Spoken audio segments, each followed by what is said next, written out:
schools. It is with great pleasure that we present this year's graduation awards and diplomas to the class of 2020 and recognize our graduating seniors for their accomplishments. At this time, I ask that you please join me in the Pledge of Allegiance.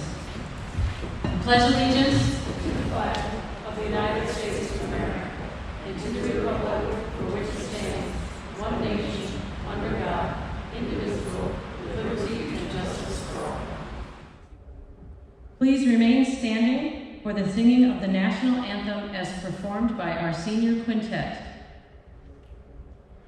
Oh, say, can you see by the dawn's early light what so proudly we hailed at the twilight's last gleaming, whose broad stripes and bright stars through the perilous fight o'er the ramparts we watched were so gallantly streaming, and the rockets rebelled, the bombs bursting in air, gave proof through the night that our flag was still there. Oh, say does that star-spangled banner yet wave o'er the land of the free and the home of the brave? You may be seated. At this time, I would like to introduce to you Dr. Diana Bowers, Interim Superintendent of the Norwood City School District.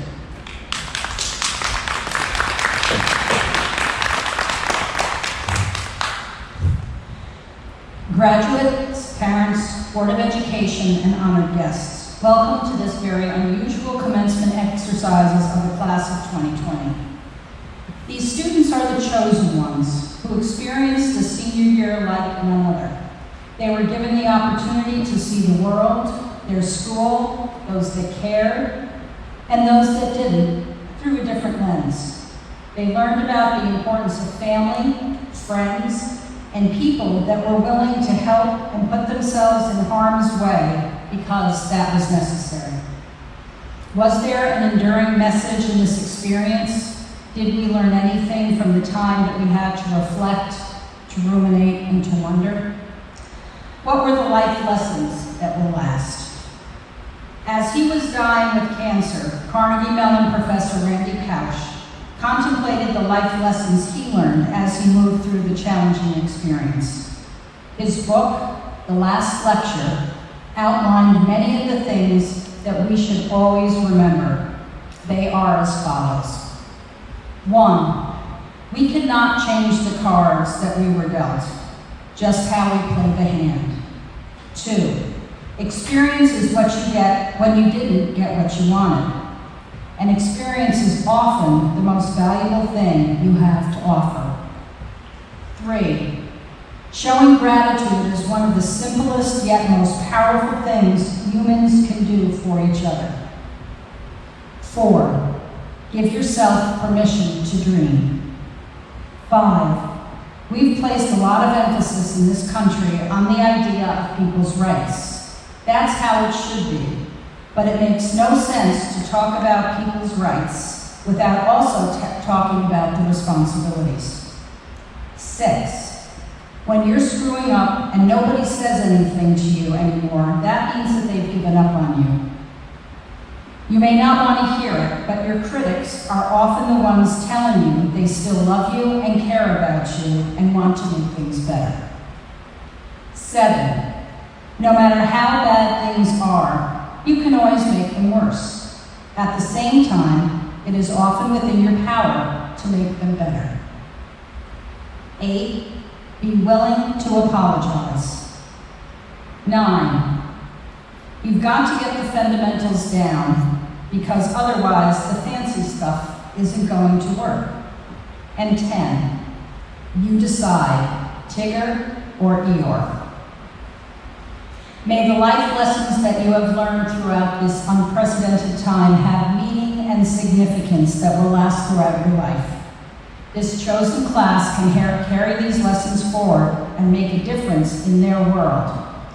Congratulations, graduates. Godspeed.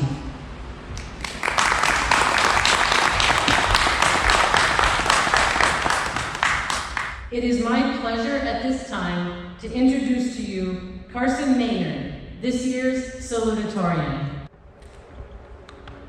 Good morning, friends, family, administration, and members of the Board of Education. As I begin today, I would like to thank everyone for the support and generosity that has been given to my classmates and I during this trying time. While this is certainly not how I imagined my high school graduation to be, I am grateful for the many people who have tried to make this experience as normal as possible. I believe I speak on behalf of the entire class of 2020 when I say thank you. Thank you for going above and beyond and making the many milestones of our senior year as memorable as they could be during this time. A common theme among the world today is uncertainty, and this uncertainty has struck panic within people worldwide. The current COVID-19 pandemic has had a profound impact on each and every one of us. It has created a sense of fear and doubt, not only in our present lives, but also for our future. It has put an end to many things we once took for granted: attending school, athletic events, concerts, weddings, funerals, and even high school graduations. We no longer feel comfortable or safe going to the grocery store or eating at a restaurant. We fear hanging out with our friends or going to our grandparents' house. There is no doubt our economy has suffered. People have lost their jobs, they have taken pay cuts, and many small business owners have had to close their doors. What does this all mean for us? What do we do? Where do we go from here? I wish there was a simple answer, but the truth is, nobody knows what the future holds, and that is a scary feeling. For the class of 2020, the presence of uncertainty in our lives is stronger than ever. Our time as young, inexperienced high school students is over. We are transitioning into adulthood and heading off into the real world. Regardless of what path we take, no one can be certain what is to come next. We all have hopes for our future and plans in place to help us achieve our goals. However, it would be unrealistic for us to think our lives will turn out exactly the way we want them to. We would be naive to neglect the unforeseen events that will take place in our futures, which could ultimately hinder the plans we are grasping so tightly to. This uncertainty can be a powerful force within our lives. It causes stress and panic and creates a fear within us. It has the ability to dictate our choices and prevent us from reaching our full potential. We may resist change, even when this change is in our favor, because we are uncertain of the outcome. Oftentimes, this fear prevents us from taking risks. This is because there is no guarantee we will succeed, and the thought of failure can paralyze us. Today, I'm here to say, don't let uncertainty and fear hold you back. Don't limit yourself and avoid taking risks because of the unknown and the fear of failure. Albert Einstein once said, failure is success in progress. Failure is a difficult thing to manage, yet it is something we have all dealt with in some aspect of our lives. Personally, I have made hundreds, maybe thousands of mistakes within my short 18 years, both big and small. Staying up too late the night before my SATs, not studying for an exam so I could go play basketball, or choosing to hang out with my friends instead of completing a homework assignment. I'm sure we can all name dozens of mistakes we have made in our lifetime. It is easy to spend countless hours thinking of what we could have done differently, regretting choices we've made, or things we wish we could change. What we don't always realize is that failure often leads to success with the right attitude and mindset. It's how we choose to react to our experiences and what we choose to do with the lesson being taught. We are still young, only just emerging as independent people. We are about to enter the real world where perfection isn't always an option and sometimes may not even be possible. There will be numerous times that we are faced with decisions in which we are uncertain of the outcome. We are going to be presented with many challenges, make many mistakes, and fail many times over the course of our lifetime. These mistakes will become as important as our successes because they will define us. They can develop us or they can destroy us, and that decision lies in our hands. Those of us heading off to college will be forced to pick a major. For some of us, we are undecided and still exploring our interests. Others may be pursuing a major only to discover their passion lies somewhere else. We may have to take additional classes, maybe even stay an extra year, but that is okay because this will be a learning experience. If we never chose the wrong major, or took our time selecting one, perhaps we would never realize our true passion. Some of us will miss deadlines, be late to class, or fail a test, and that is okay too, because each mistake we make will help us grow as individuals. We will learn to study a little harder, set our alarms a little earlier, and learn how to improve our time management skills. Each mistake we make, each failure we encounter, teaches us something new. Failure is only a misfortune if we allow it to be. If we fail at something and then give up, we have lost. If we neglect to recognize all the lessons that can be taken from each failure, we have lost. But if we change our mindsets, if we begin to see all the positive things to come out of failure, if we realize that failure is an intricate part of success, then our failures aren't really failures anymore. Instead, these experiences become stepping stones to success, stepping stones to developing us into better, more knowledgeable people. As we leave here today, we begin the next chapter of our lives with hopes and dreams. Some of us will travel the world, some will serve our country, some will enter the workforce, and others will attend college. Regardless of where we go from here, the one thing we all have in common is that we will make mistakes. What we must always remember is that it's not what happens to us that defines who we are, it's how we choose to react in these situations that will define and shape our lives. This mindset is more important now than ever. As we live amid the COVID pandemic, so many obstacles will be thrown at us, our plans will go awry, and we will be filled with uncertainty. But we can't let this stop us from moving forward and working towards our goals. We can't let this stop us from bettering ourselves each and every day. So, class of 2020, as we begin our journey into the real world of adulthood, let's not shy away from uncertain situations. Let's not fear the idea of making mistakes. Let us embrace them, learn from them, and strive to turn them into successes. Your future is bright. Follow your dreams and never give up. Take risks, try new things, challenge yourself, and step out of your comfort zone, because each chance we take, each mistake we make, is an opportunity to learn and grow. Congratulations to the class of 2020. Best wishes to a successful future. Thank you.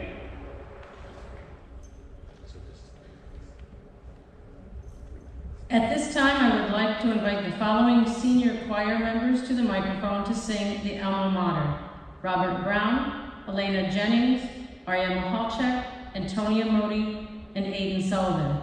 I ask that everyone please rise. You're welcome to sing along. The words are printed in the program. With light thy brow is crowded, with hope thy form is shrouded, thy face shines forth unclouded, tall among martyr dear. Our burdens are made lighter, our inspirations brighter, our vows for right are mightier, to thee, O Mother dear. The chimes of memory sounding, thy praise with faith abounding, confess our love redounding, to thee, O Mother dear. When years have passed thee rolling, their mysteries unfolding, we promise to beholding thine image, Mother dear. At this time, it is my pleasure to introduce Michael Squires, this year's valedictorian, who will deliver his valedictory speech. Good morning, everyone. I want to start off by thanking everyone who has helped us get here today. Thank you to the administration, especially Mrs. Gilio and Mrs. Fox. They have done an exceptional job at creating the best senior year that they could for us, given all of the challenging circumstances. Thank you to the teachers who truly care about their students and go far beyond what's required of you. Thank you to our parents and family who have stuck with us through our adolescence and challenging teenage years. And thank you to my fellow classmates of our graduating class of 2020. Anyone who knows me, or has heard me speak before, knows that this will not be your typical graduation speech. I'm not going to stand up here and give you a speech full of corny cliches. I will not tell you that the world is going to be sunshine and rainbows, or that success is just around the corner. Instead, I'm going to tell you the truth. If you grew up in Norwich, or lived here for any length of time, you've heard someone say, Norwich is a terrible place to live. It's easy to trash it. The poverty rate is almost double that of the national average. Recently, our school district was ranked as one of the 50 worst high schools in upstate New York, and Norwich is one of the top 20 fastest shrinking cities in the state. Those are the facts. And from a numbers standpoint, Norwich does not seem like such a great place to live. But that is not the Norwich that I know. The town that I grew up in is not defined by those numbers. Perspective is important. Human rights activist Rhett Genung explained it perfectly when she stated, if you are positive, you will see opportunities instead of obstacles. In other words, Norwich is what you make of it. Norwich was an amazing place to come of age. Many of us have fond memories of things like the thrill of riding atop a fire truck at the spring frolic, waiting in the blistering cold at the center of town to meet Santa, the awkward Friday night Y dances where we all hoped that our elementary school crush was lions with us. Many parents and students have experienced the excitement involved with the Cyclones program. Evening practices while the marching band rehearsed in the field beside us, warming up on the dew-covered field before the game. The thrill of hearing our names in the loudspeakers as they introduced us players and cheerleaders. And Coach Tim Thompson wearing his lucky shorts every game, even in the snow. From adolescence to now, we've been lucky enough to grow up in a town where it feels as though everyone knows everyone. No matter where you go, you'll likely find a smiling face and someone to have a conversation with. It's a place where we wave hi to our neighbors when we get home at the end of the day, and it's a place where you can safely walk to your friend's house in the middle of the night. The police officers who protect our town know most residents by name, and are more likely to wave hi to you than to pull you over. We've been fortunate enough to attend a school that is staffed by some amazing people. We have teachers like Mr. Platt, Mr. Bernstein, Mrs. Locke, and so many others who go above and beyond to make sure that we succeed. Whether it's by staying late to do extra work with a struggling student, coming in on their own time to set up for events like prom and spirit week, or just by listening when someone's having a problem at home and has no one else to talk to. There are people in our school who make a difference in students' lives every single day. In addition to our teachers, our school sports programs are just as exceptional. While our sports teams are always competitive, I think what happens off the field is even more remarkable. I can't tell you how many times we've had away games or meets where we had more Norwich fans in the stands than the home team. It's a testament to the loyalty and support that we receive from our friends and families. Perhaps the most legendary thing about Norwich sports, though, is the intensity and passion shown by our coaches on the sidelines. The names Hagenboo, Christie, and Bennett come to mind. Now, it's true that we aren't the wealthiest school. We don't have the same facilities or opportunities that some other schools do. But not being handed those things has given us something much more valuable. It has taught us the power of perseverance. We have learned how to prevail with and succeed with what we have. As with so many things in life, a disadvantage can be overcome by simply outworking and outlasting everyone else. Former President Calvin Coolidge said it best when he stated, "Nothing in this world can take the place of persistence. Talent will not, genius will not, and education will not. Persistence and determination alone are omnipotent."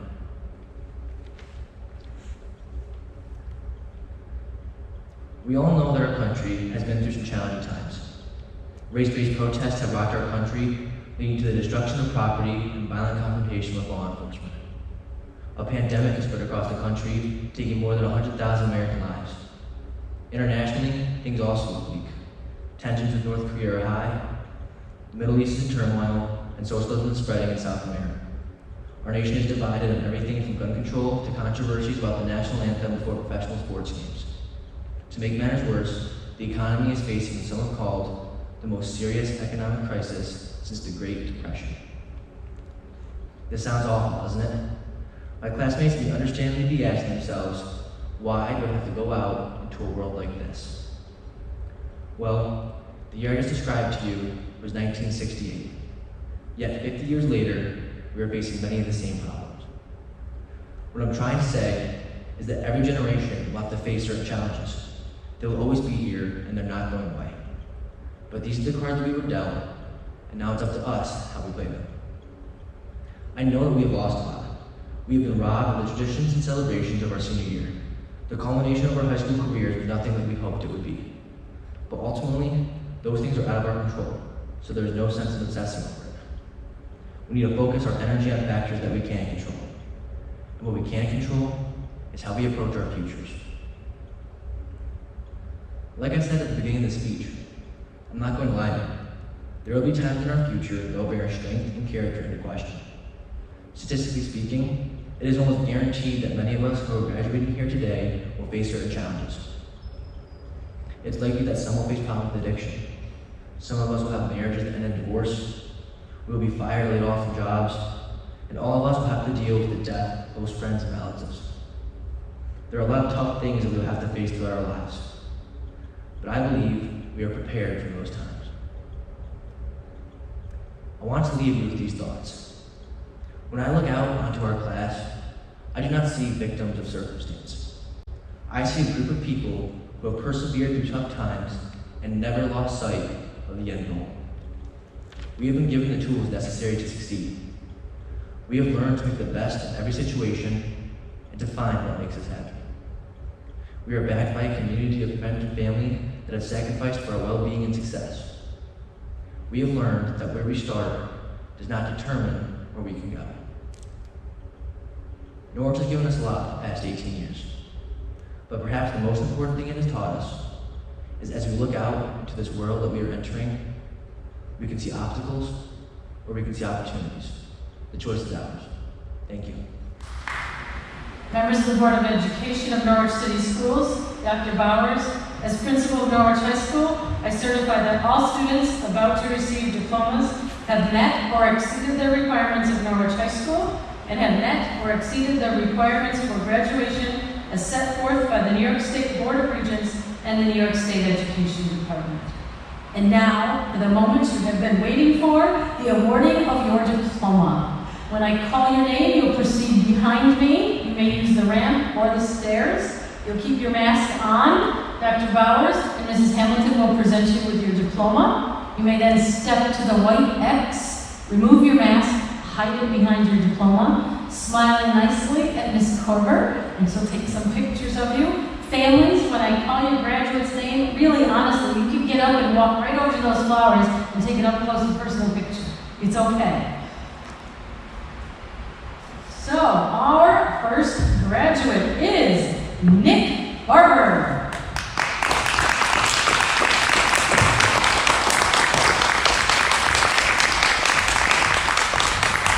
Nick enjoyed football season. He's most proud of who he turned out to be and of all the friends he's made in high school. The life lesson he would like to share is that respect is truly an important quality to demonstrate. Couldn't agree more. Nicholas plans to get a job after high school and continue being happy. His high school favorite was gym class with Mr. Haran, and he just wants to remind everyone to respect everyone. Congratulations, Nick.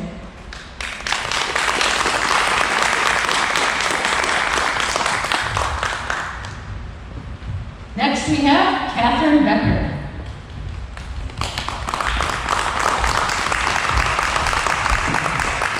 Catherine is receiving the Dr. Thomas F. Manley Nursing Scholarship. She has enjoyed marching band, dance, archery, Girl Scouts, and volunteering for Shenango County Hospice. She is proud of being accepted into the Allied Health New Visions program.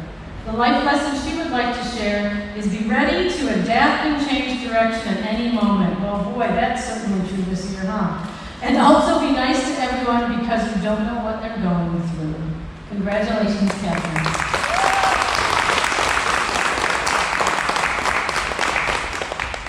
Next, we have David Berger.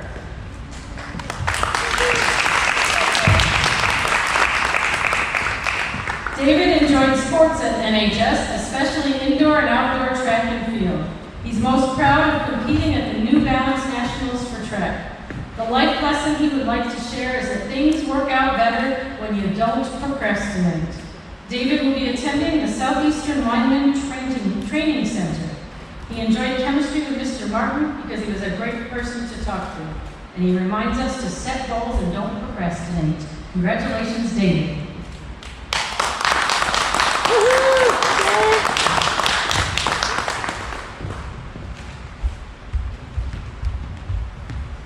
Next up, we have Anthony Vanelli.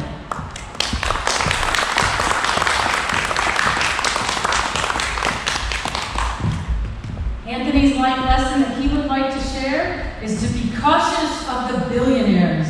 They may not care about you. And Anthony plans to attend college after high school.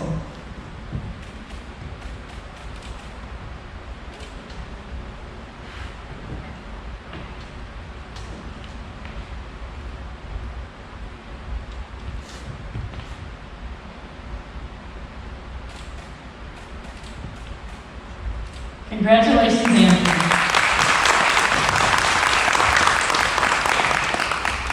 And next we have Samantha Vanelli.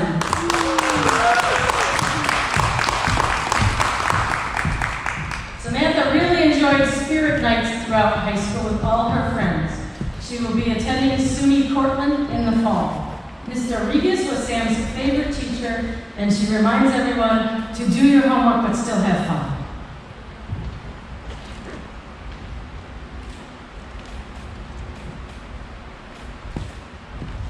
Congratulations, Samantha.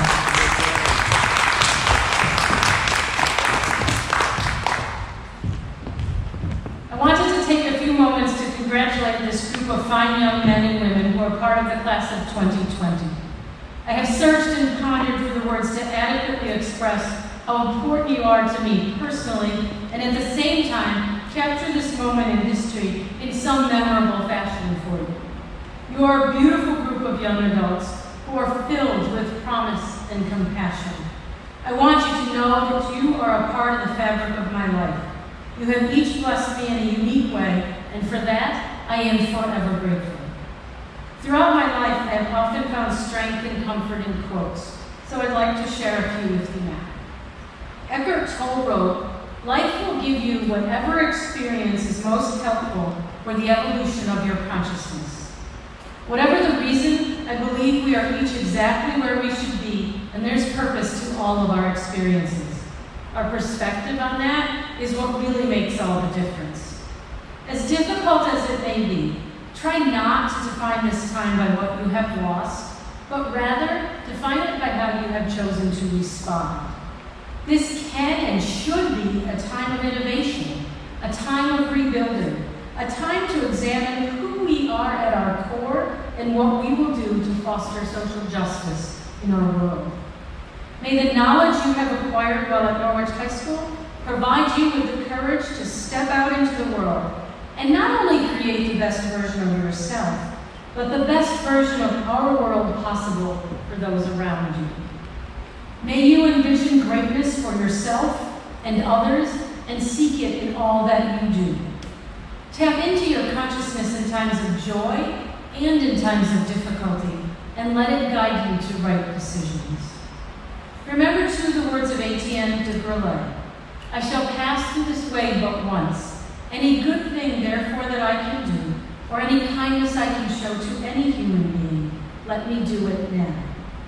Continue to be there for each other, for support, protection, guidance, and safety.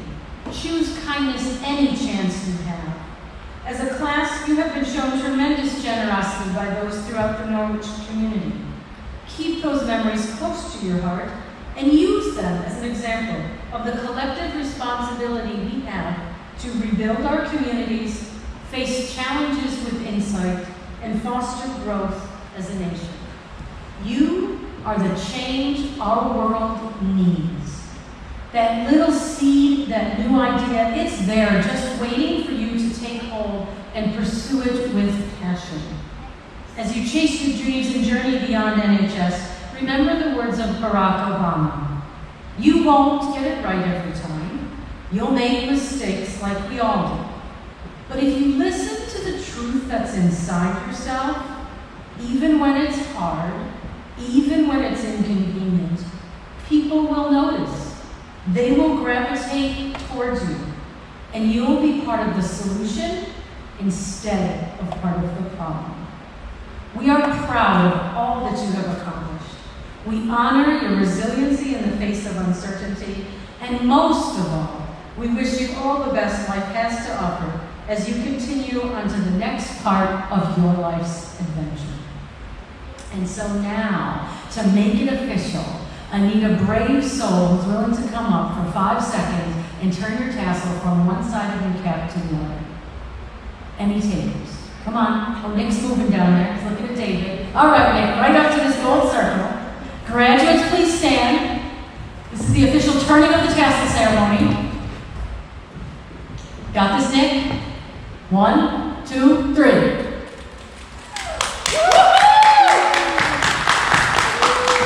And now, stay standing. Don't sit down there. As hard as you can toss them without getting them caught in the rafters, we'll toss those caps. Daryl's good. Sometimes girls need a minute. Ready?